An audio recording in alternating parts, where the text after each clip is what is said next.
ಹುಡುಕಾಟ ಪ್ರಾರಂಭಿಸಿದ್ದು within 2 hours ಒಳಗಡೆನೆ ಸೌಜನ್ಯ ಸಿಗ್ತಾಳೆ. ಆದ್ರೆ ಶವ ಆಗಿ ಅವಳ ಕೈಗಳನ್ನ ಅವಳದೇ ದುಪಟ್ಟ ಅಂಡ್ ID ಕಾರ್ಡ್ ಇಂದ ಮರಕ್ಕೆ ಕಟ್ಟಿರ್ತಾರೆ. And most brutal part is ಅವಳ ಯೋನಿ, ಅವಳ ಏನಿತ್ತು ಅದ್ರ ಒಳಗಡೆ 6 ಇಂಚ್ ಮಣ್ಣು ತುಂಬಿರ್ತಾರೆ. ಓ ಬಿಡಪ್ಪ, ನಮ್ ಪೊಲೀಸ್ ಅವ್ರಿಗೆ ತಮ್ಮ ಡ್ಯೂಟಿ ಮೇಲೆ ಎಷ್ಟೊಂದು ನಿಷ್ಠೆ ಇದೆ, ಒಂದೇ ದಿನದಲ್ಲಿ ಆರೋಪಿನ ಹಿಡಿದ್ ಬಿಟ್ರಲ್ಲ ಅಂತ ಪೊಲೀಸ್ ಅವ್ರ ಮೇಲೆ ಫುಲ್ ಒಂಥರ ಹೊಗಳ್ತಾ ಇರ್ತಾರೆ.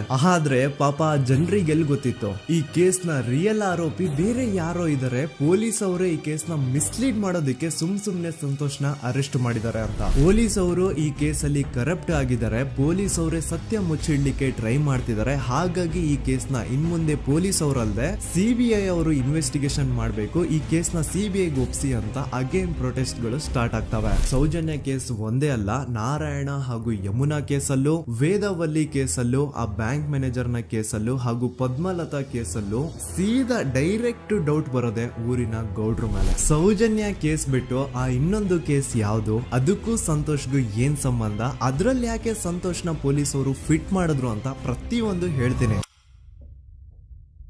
ನಾನು ಈ ಚಾನೆಲ್ ನ ಸ್ಟಾರ್ಟ್ ಮಾಡ್ದಾಗಿಂದ one of the most requested video ಬಂದು ಸೌಜನ್ಯ ಕೇಸ್ ಬಗ್ಗೆ. ಸರಿ, ನಮ್ ದೂತ ಸಭೆಯ ಪ್ರಜೆಗಳು ಇಷ್ಟೊಂದು ಕೇಳ್ತಿದಾರಲ್ಲ, ಈ ಒಂದು ಕೇಸ್ ಬಗ್ಗೆ ವಿಡಿಯೋ ಮಾಡುವ ಅಂತ ಸೌಜನ್ಯ ಕೇಸ್ ಬಗ್ಗೆ ನಾನು ರಿಸರ್ಚ್ ಸ್ಟಾರ್ಟ್ ಮಾಡಿದೆ. ಅಂಡ್ ಟ್ರಸ್ಟ್ ಮೀ, ಎಷ್ಟೊಂದು ಕಾಂಪ್ಲೆಕ್ಸ್ ಈ ಒಂದು ಕೇಸ್ ಇದೆ ಅಂತಂದ್ರೆ ನನ್ ತಲೆನೇ ಕೆಟ್ಬಿಡ್ತು. ಬಟ್ ಡೋಂಟ್ ವರಿ, ನಿಮ್ಗಂತೂ ಪ್ರತಿ ಒಂದನ್ನ ತುಂಬಾ ಸಿಂಪಲ್ ಆಗಿ ಅರ್ಥ ಮಾಡಿಸ್ತೇನೆ. ಅನ್ಕೊಳ್ಳಿ, ಒಂದು ಊರು, ಆ ಊರಲ್ಲಿ ಒಂದು ಗೌಡ್ರ ಕುಟುಂಬ ಇದೆ. ಅಂಡ್ ಆ ಗೌಡ್ರ ಕುಟುಂಬ ತುಂಬಾನೇ ಪವರ್ಫುಲ್, ಲೈಕ್ ನಾವು ಮೂವೀಸ್ ಅಲ್ಲಿ ನೋಡ್ತೀವಲ್ಲ ಹಂಗೆ. ಸೊ ಗೌಡ್ರ ಊರು ಬಂದು ಧರ್ಮಸ್ಥಳ ಅಂತ. ಆ ಒಂದು ಊರಲ್ಲಿ ಇವ್ರಿಗೆ ಸಖತ್ ಕಂಟ್ರೋಲ್ ಇರುತ್ತೆ. ಈವನ್ ಅದೇ ಒಂದು ರೀಜನ್ ಅಲ್ಲಿ ಇರುವಂತಹ ಒಂದು ತುಂಬಾನೇ ಪಾಪ್ಯುಲರ್ ದೇವಸ್ಥಾನನು ಸಹ ಇವರೇ ಕಂಟ್ರೋಲ್ ಮಾಡ್ತಿರ್ತಾರೆ. ಆ ಒಂದು ದೇವಸ್ಥಾನ ಇಂದ ಈ ಗೌಡ್ರ ಕುಟುಂಬಕ್ಕೆ ಎಷ್ಟೊಂದು ದುಡ್ಡು ಬರ್ತಾ ಇರುತ್ತೆ ಅಂತಂದ್ರೆ, ಅದೇ ದುಡ್ಡಲ್ಲಿ ಇವರು ಬೇಜನ್ ಪ್ರೈವೇಟ್ ಪ್ರೈಮರಿ ಅಂಡ್ ಹೈಸ್ಕೂಲ್ಸ್ ನ ಸ್ಥಾಪನೆ ಮಾಡಿರ್ತಾರೆ, ಬೇಜನ್ ಪ್ರೈವೇಟ್ ಮೆಡಿಕಲ್ ಕಾಲೇಜಸ್ ಇರ್ತವೆ, ಅಂಡ್ ಬೇಜನ್ ಪ್ರೈವೇಟ್ ದೊಡ್ಡ ಹಾಸ್ಪಿಟಲ್ಸ್ ಇರ್ತವೆ. ಒಟ್ಟಲ್ಲಿ ಹೇಳ್ಬೇಕು ಅಂತಂದ್ರೆ ದುಡ್ಡಿನ ಸುರಿಮಳೆ ಇವ್ರಿಗೆ. ನೋಡಿ, ನಮ್ಮ ಭಾರತ ದೇಶದಲ್ಲಿ ಒಂದು ಕಾನೂನಿದೆ, ದ ರಿಲಿಜಿಯಸ್